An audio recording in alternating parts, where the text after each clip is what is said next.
Hello, this is Andy Reistetter on a journey to Olympic golf here on the Olympic golf course with the golf architect and designer Gil Hanse.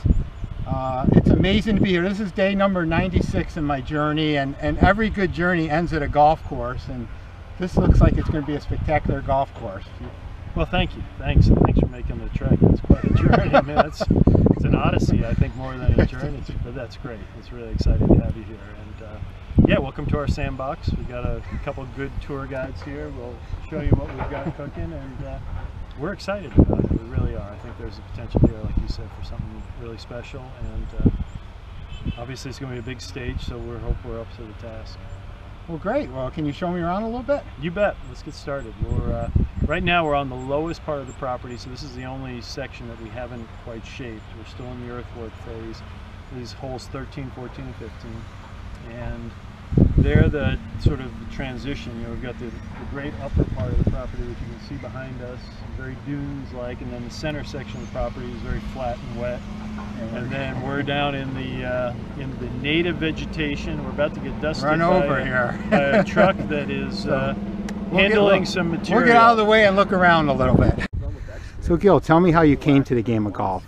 I was, I think I was 16. My grandfather took me out to play golf, and he had a lifelong love affair with the game of golf, and so he was my role model, the person I looked up to the most in my life when I was younger, and so I obviously wanted to try golf, and he took me out and got me some clubs, and we just started playing together. And it was on a Tillinghast golf course on Long Island, Southward Ho, and I was sort of amazed, captivated by the landscape, but never really thought twice about it being a profession. Went on to University of Denver, got my degree in political science and history, both of which I am fascinated by, but they don't pay the bills, so I knew I had to go do something. So I went to graduate school at Cornell, studying city and regional planning, and I started taking landscape architecture classes.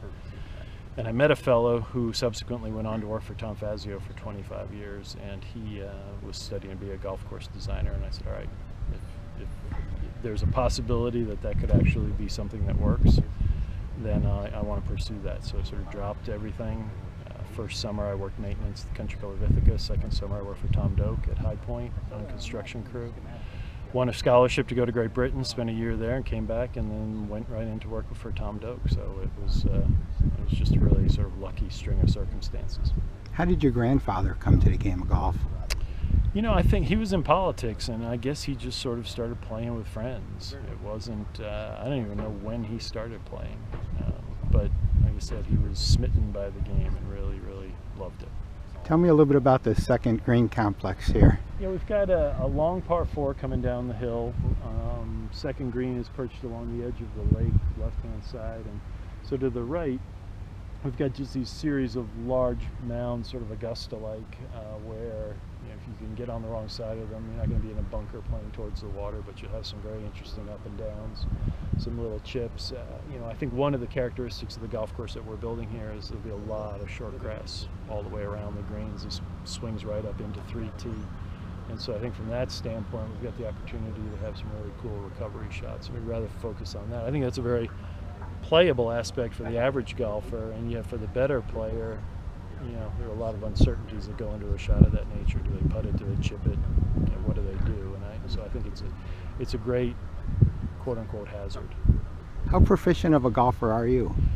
My index is 10.8, so I'm okay, but I probably can't even shoot that well because I don't play near as much. I usually get like a string of golf in the summertime when we're on vacation or something, where I play 10 or 12 times, enough to keep a handicap, but that's it. But I love the game. I mean, there's really nothing I'd rather be doing. I really